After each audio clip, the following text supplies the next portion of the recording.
ప్రజా పిలుపు న్యూస్ కి స్వాగతం. జిల్లాలో విద్యాభివృద్ధికి అధికారులు, ప్రజాప్రతినిధులు, ప్రజలు సామాజిక బాధ్యతగా కృషి చేయాలని రాష్ట్ర రవాణా బీసీ సంక్షేమ శాఖ మంత్రులు పొన్న ప్రభాకర్ అన్నారు. శుక్రవారం ఐడీఓసీలోని సమావేశ మందిరంలో మెదక్ పార్లమెంటు సభ్యులు మాధవనేని రఘునందన్ రావు అధ్యక్షతన దిశ సమావేశం జరిగింది. ఈ సందర్భంగా వివిధ శాఖల్లో కేంద్ర ప్రభుత్వ భాగస్వామ్యంతో అమలవుతున్న ప్రభుత్వ అభివృద్ధి సంక్షేమ పథకాల ప్రగతిపై సమీక్షించారు. ఈ కార్యక్రమానికి ముఖ్య అతిథిగా హాజరైన రాష్ట్ర మంత్రి పొన్నం ప్రభాకర్ మాట్లాడుతూ విద్యాభివృద్ధి అనేది ఒక సామాజిక బాధ్యత అని, కేంద్ర రాష్ట్ర ప్రభుత్వాల విద్యాభివృద్ధికి అనేక చర్యలు తీసుకుంటున్నామని, ప్రజలు, ప్రజాప్రతినిధులు అందరూ ఒక సామాజిక బాధ్యతగా తీసుకుని జిల్లాల విద్యాభివృద్ధి కృషి చేయాలని అన్నారు పొన్నం ప్రభాకర్. ఎంపీ రఘునందన్ రావు మాట్లాడుతూ ప్రభుత్వ పథకాలతో ప్రజలు అధికంగా లబ్ధి పొందేలా చర్యలు తీసుకోవాలని అధికారులకు సూచించారు. కోట్ల రూపాయలు వెచ్చించి నిర్మించినటువంటి క్యాటిల్ షెడ్స్ ఉపయోగంలోకి తీసుకురావాలన్నారు.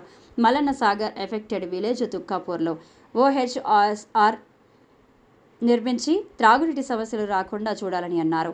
PM విశ్వకర్మ పథకం ద్వారా దరఖాస్తు చేసుకున్న వారి అందరికీ త్వరగా లోన్ శాంక్షన్ అయ్యేలా చూడాలని అన్నారు. ఈ కార్యక్రమంలో జిల్లా కలెక్టర్ M. మన్ చౌదరి, MLCలు అంజిరెడ్డి, మల్క కొమరయ్య, జిల్లా అదనపు collector local bodies Garima Agarwal, DRDO Jayadev, Arya, వివిధ శాఖల జిల్లా అధికారులు తదితరులు పాల్గొన్నారు.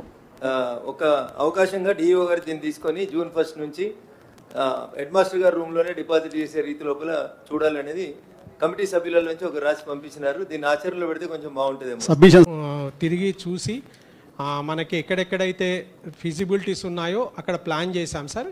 మీరు రోడ్ వేసేటప్పుడు చెట్లు తీసిరు కదా, అదే కొత్త చెట్లు డబ్బులు కట్టాం సార్. దానికి డబ్బులు కట్టాం ఫారెస్ట్ వాళ్ళకి. వ్యవసాయ పనిముట్లు ఇస్తున్నారు ఏమన్నా? SMM కింద మాకు 1,69,000 శాంక్షన్ అయింది సార్. దాంట్లో ఇప్పుడు గత ప్రభుత్వంలో మంజూరైన 2 BHK లోపల సార్ మనకు ఈ 919 ఇంకా నాట్ స్టార్ట్ స్టేజ్లో ఉన్నాయి సార్. 127 రూఫ్లో, 123 ఇండ్లు బేస్మెంట్ స్టేజ్లో ఉన్నాయి సార్. 127 రూఫ్ లెడ్ స్టేజ్లో ఉన్నాయి. ఒక DTR ఫెన్సింగ్ ఏమన్నారు సార్, అది కంప్లీట్ అయిపోయింది. చార్ట్ మీద మనకు రిస్ట్రిక్షన్ లేదు సార్. అంటే ఒక డాక్టర్ ఆయన కన్సల్టేషన్ 1000 రూపాయలు పెట్టుకోవచ్చు, ఇంకొకైనా 1,00,000 రూపాయలు పెట్టుకోవచ్చు, ఇంకొకైనా 1,00,00,000 రూపాయలు. బట్ అది డిస్ప్లే చేయాలి, డిస్ప్లే ఇట్. దాని మీద కూడా మనకు ఎటువంటి రెగ్యులేషన్ లేదు సార్. అండ్ సేఫ్టీకి సంబంధించి ఫైర్ సేఫ్టీ ఒకటే మనం చూస్తాం, కానీ ఇప్పుడు మనకి నెంబర్ ఆఫ్ మన బెడ్స్కి సంబంధించి మనం రిలేటెడ్గా ఎంతమంది ఎంప్లాయీస్ అనేది చూస్తాం. ఇక్కడ 4 సమన్వయం అవసరం ఉంది. Yes sir. EGS దానికి EGS కింద ప్లాంటేషన్ చేయడానికి మీ దగ్గర 3,74,000 ఈత మొక్కలు ఉన్నాయి. EGS plus BC welfare, excise and forest 4 department కలిసి కోఆర్డినేషన్ జరగాలి. ఇది దీంతో ఏంటంటే అట్లీస్ట్ మొక్క పెట్టిన తర్వాత మళ్ళీ ఇన్కమింగ్ సోర్స్ వాళ్ళకి ఎంప్లాయ్మెంట్ కూడా ఒక దొరుకుతుంది అనే దాని మీద గవర్నమెంట్ చీఫ్ మినిస్టర్ డిసిషన్ తీసుకొని రాష్ట్రం మొత్తం 40 లక్షల ఈత మొక్కలు, 5 లక్షల తాటి మొక్కలు పెంచారు అఫీషియల్ రికార్డు. జిల్లా వైజ్గా మీరు అన్నట్టు 3,75,000 అంటే 30 జిల్లాలు వేసుకుంటే ఆటోమేటిక్గా అంతే లెక్కకు వస్తుంది. కొన్ని జిల్లాలు ఎక్కువ ఉన్నాయి, కొన్ని జిల్లాలు తక్కువ ఉన్నాయి. సో దానికి కూడా ఒక యాక్షన్ ప్లాన్ తయారు చేయాల్సి ఉంది. దిస్ ఇస్ ఒకటి మామూలుగా మీరు అందరు ఇది కాక ఎవెన్యూ ప్లాంటేషన్.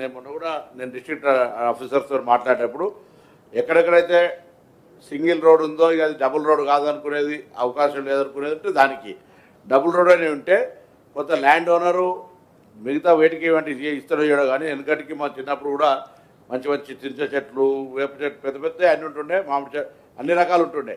అట్లా కొత్త వాళ్ళ స్థలాలకు పోయి 2-3 లైన్స్ పెట్టేసి మళ్ళీ ఎలక్ట్రిసిటీ పోల్ల కింద కాకుండా ఆ ప్లాంటేషన్ కొంత లోకల్గా కోఆర్డినేట్ చేస్తే మంచి గ్రీనరీ పెరుగుతుంది. కాబట్టి ఆ దాని కొరకు ఒక యాక్షన్ ప్లాన్ చేయాలి. EGSతో పాటుగా కొంత ఎవెన్యూ ప్లాన్ జిల్లాలో కొంత గ్రీనరీ ఇంప్రూవ్మెంట్ కొరకు అదొక యాక్షన్ ప్లాన్ చేయాల్సి ఉంటుంది. Okay sir. మెదక్ సిద్దిపేట ఎల్కతుర్తి పోతున్నటువంటి ఈ జాతీయ రహదారి మీద ఎన్సాన్పల్లి వద్ద ఒకటి సింగిల్ వెంట పెట్టి మొత్తం ర్యాక్ వాల్స్ అని గోడలు కట్టేసి ఇటువంటి మూసేద్దామనేటువంటి ప్రతిపాదనతో గతంలో జాతీయ రహదారిని మంజూరు చేసినప్పుడు మంజూరు చేయడం జరిగింది. ఎన్సాన్పల్లె, సిద్దిపేట, అక్కడ కోమటి చెరువు ప్రాంతంలో ఉన్నటువంటి రైతులు వచ్చి చేసినటువంటి విజ్ఞప్తి మేరకి అటువైపు ఒక 2 వెంట్లు, ఇటువైపు ఒక 2 వెంట్లు, మొత్తం 5 వెంట్లతోటి ఆ ఫ్లైఓవర్ని అక్కడ కమర్షియల్ యాక్టివిటీస్ చేసుకునేటువంటి వ్యాపారస్తులకు ఇబ్బంది కలగకుండా ఆ రోడ్డు మీద, ఆ జాతీయ రహదారి మీద ప్రాపర్టీస్ ఉన్నటువంటి రైతన్నలు నష్టపోకుండా ఉండడం కోసం అని చెప్పి చేంజ్ ఆఫ్ స్కోప్ కింద ఎన్సాన్పల్లి దగ్గర కడుతున్నటువంటి బ్రిడ్జ్ ఇంతకుముందు ఒకటే వెంట్ అంటే ఓపెనింగ్ అన్న ఒకటే ఓపెనింగ్ బాక్స్ టైప్ ఉండే దాన్ని అటువైపు 2 ఇటువైపు 2 ఎక్స్ట్రా చేసి మొత్తం 5 వెంట్లతోటి ఆ బ్రిడ్జ్ నిర్మాణం కోసం అని చెప్పి సిఓఎస్ చేంజ్ ఆఫ్ స్కోప్ కింద వర్క్ మార్చేందుకు అని చెప్పి ఢిల్లీకి పంపించడం జరిగింది. మొన్న నితిన్ గడ్కరీ గారు బిహెచ్ఎల్కి వచ్చినప్పుడు వారి దృష్టికి తీసుకెళ్ళాం. సాధ్యమైనంత తొందరగా మంజూరు ఇచ్చి పంపిస్తామన్నారు. కాబట్టి అక్కడ ఉన్నటువంటి రైతులు, రోడ్డు పక్కన స్థలాలు ఉన్నటువంటి వ్యాపారస్తులు ఎవరు కూడా ఇబ్బంది పడాల్సినటువంటి అవసరం లేదు. ఆ కల్వర్ట్ సైజ్ పెరుగుతుంది. 5 వెంట్లకి ఆ కల్వర్ట్ని పెంచుతా ఉన్నాం. ఇక రెండోది సిద్దిపేట ఎంపీడీఓ ఆఫీస్ దగ్గర 765 డీజీకి ఎట్లాంటి ఫ్లైఓవర్ పెట్టలేదు, ఏం పెట్టలేదు. అది పెద్ద చౌరస్తా, సిద్దిపేట ఎంపీడీఓ ఆఫీస్ చౌరస్తా, బ్లాక్ ఆఫీస్ చౌరస్తా. అక్కడ యాక్సిడెంట్స్ ఎక్కువైతాయి అని చెప్పి కొత్తగా అక్కడ ఉన్నటువంటి వర్క్ని, దాంతోపాటు మిట్టపల్లి దగ్గర ఊర్లో అండర్ పాస్ పోవాలని, రంగదాంపల్లి చౌరస్తా నుంచి అండర్ పాస్ పోవాలని చెప్పి అప్పుడు ఢిల్లీలో ఉన్నటువంటి ఆ ఏజెన్సీ ఒక ప్రతిపాదన ఇచ్చింది. ఆ ప్రతిపాదన వల్ల రంగదాంపల్లి, మిట్టపల్లికి సంబంధించినటువంటి గ్రామస్తుల నుంచి వచ్చినటువంటి అభ్యంతరాలని దృష్టిలో పెట్టుకొని ఒక పెద్ద ఫ్లైఓవర్ని ప్రపోజ్ చేయడం జరిగింది. Flyover starts from library Siddipet. ఇప్పుడు ఎన్సాన్పల్లి బ్రిడ్జ్ దాటిన తర్వాత సిద్దిపేట లైబ్రరీ దగ్గర స్టార్ట్ అయ్యి మీ బ్లాక్ ఆఫీస్ చౌరస్తా, రంగదాంపల్లి చౌరస్తా, మిట్టపల్లి విలేజ్ మొత్తం అయిపోయిన తర్వాత మనకు ఒక వాగు వస్తుంది. అక్కడ రైల్వే ఫ్లైఓవర్ స్టార్ట్ అయ్యే ముందు ఒక వాగు వస్తుంది. ఆ వాగు ఫ్లైఓవర్ వరకు కంటిన్యూస్గా ఒక కొత్త బ్రిడ్జ్ని ప్రపోజ్ చేసినాం. దాదాపు అది చేంజ్ ఆఫ్ స్కోప్ కింద శాంక్షన్ అవుతుంది. నెక్స్ట్ వీక్ లోపల దాన్ని కూడా ప్రారంభిస్తారు. ఎందుకంటే సిద్దిపేట బ్లాక్ ఆఫీస్ చౌరస్తా భవిష్యత్తు లోపల ఒక బ్లాక్ స్పాట్ అవుతుంది, యాక్సిడెంట్స్ గిట్ అవుతాయి అని చెప్పి దాన్ని దృష్టిలో ఉంచుకొని రంగదాంపల్లి చౌరస్తా కాడ ఒక బ్రిడ్జి, బ్లాక్ ఆఫీస్ కాడ ఒక బ్రిడ్జి, ఎన్సాన్పల్లి కాడ ఒక బ్రిడ్జి, ఇట్లన్నీ తుకుడలు చేస్తే ఆ రోడ్ అపియరెన్స్ పోతుందన్న ఉద్దేశం కొద్దీ లైబ్రరీ దగ్గర స్టార్ట్ చేసి మొత్తం రంగదాంపల్లి విలేజ్ అయిపోయిన తర్వాత వాగు దాకా ఒకటే ఒక ఫ్లైఓవర్ని, నాట్ లైక్ పొన్నాల ఫ్లైఓవర్ లాగా, అంటే అటు ఇటు గోడ కట్టి ఊరును డివైడ్ చేసినట్టు కాకుండా పిల్లర్ల మీద తీసుకెళ్లాలని ఒక ప్రతిపాదన ఇవ్వడం జరిగింది. దానికి కూడా కేంద్ర మంత్రి గౌరవనీయులు నితిన్ గడ్కరీ గారు ఆమోదం తెలిపినారు. దాన్ని చేంజ్ ఆఫ్ స్కోప్ కింద జీవో 2-3 రోజులలో వస్తాయి, పనులు కూడా స్టార్ట్ చేస్తాం. ఇది 765 డీజీ అనేటువంటి రోడ్డుకు సంబంధించి మీరు అనుకుంటున్న ఎన్సాన్పల్లి దగ్గర ఆగిన బ్రిడ్జి, ఇక్కడ రంగదాంపల్లి, మిట్టపల్లి గ్రామస్తులకు సంబంధించిన అండర్ పాస్కి సంబంధించిన ఒక లేటెస్ట్ డెవలప్మెంట్. ఇది గౌరవ మంత్రి నితిన్ గడ్కరీ గారు మంజూరు చేస్తున్నందుకు వారికి ఈ సందర్భంగా నేను ప్రత్యేకంగా కృతజ్ఞతలు తెలియజేస్తాను. ఇంకొక విజ్ఞప్తి నాది జిల్లా కలెక్టర్ గారితో.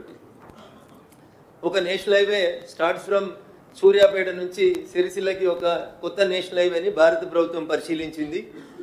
సూర్యాపేట నుంచి దుద్దడ టోల్గేట్ దగ్గర నుంచి వచ్చి దుద్దడ నుంచి ఒక బైపాస్ తీసుకొని సిరిసిల్ల రోడ్డు కలిపి సిరిసిల్ల వరకు ఒక కొత్త నేషనల్ హైవే 365B అనుకుంటా, if I'm not wrong, 365B అని ఒక కొత్త నేషనల్ హైవేని ప్రతిపాదించడం జరిగింది.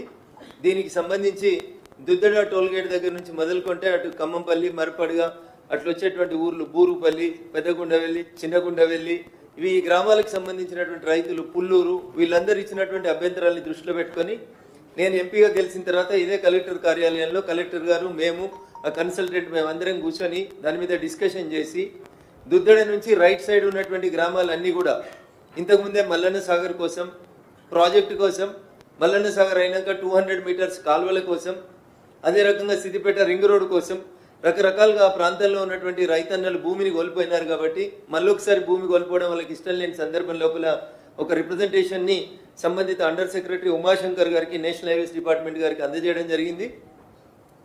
వారు సౌహృదయంతో స్పందించి ఏ రోడ్ అయితే సూర్యాపేట నుంచి దుద్దెడ దాకా ఉన్న రోడ్డునే వెడల్పు చేసి జాతీయ రహదారి చేస్తూ వస్తూ ఉన్నారు. అట్లే దుద్దెడ నుంచి వీలైతే కలెక్టర్ గారికి ఇప్పుడు చెప్పాల్సింది అదే, దుద్దెడకు ఒక బైపాస్ ఇస్తే దుద్దెడ బైపాస్ తీసుకొని ఇదే రాజీవ్ రహదారిని ఇక్కడ దాకా మండల్ ఆఫీస్ చౌరస్తా దాకా లేదా రంగదాంపల్లి చౌరస్తాకు తీసుకొచ్చి 765 డీజీ కలిపితే సిద్దిపేట రూరల్ పోలీస్ స్టేషన్ దగ్గర నుంచి నాగులమ్మ టెంపుల్ దగ్గర నుంచి మళ్ళీ ఆ ఎల్లమ్మ గుడి దగ్గరకు వచ్చే రోడ్డు కలిపేస్తే రైతన్నలకి నష్టం తక్కువ జరుగుతుంది, గవర్నమెంట్కి కాస్ట్ తక్కువ అవుతుంది అనేటువంటి ఉద్దేశంతో 2 ఆల్టర్నేట్ ప్రపోజల్స్ని మేము జాతీయ రహదారుల అండర్ సెక్రటరీ ఉమాశంకర్ గారికి ఇవ్వడం జరిగింది.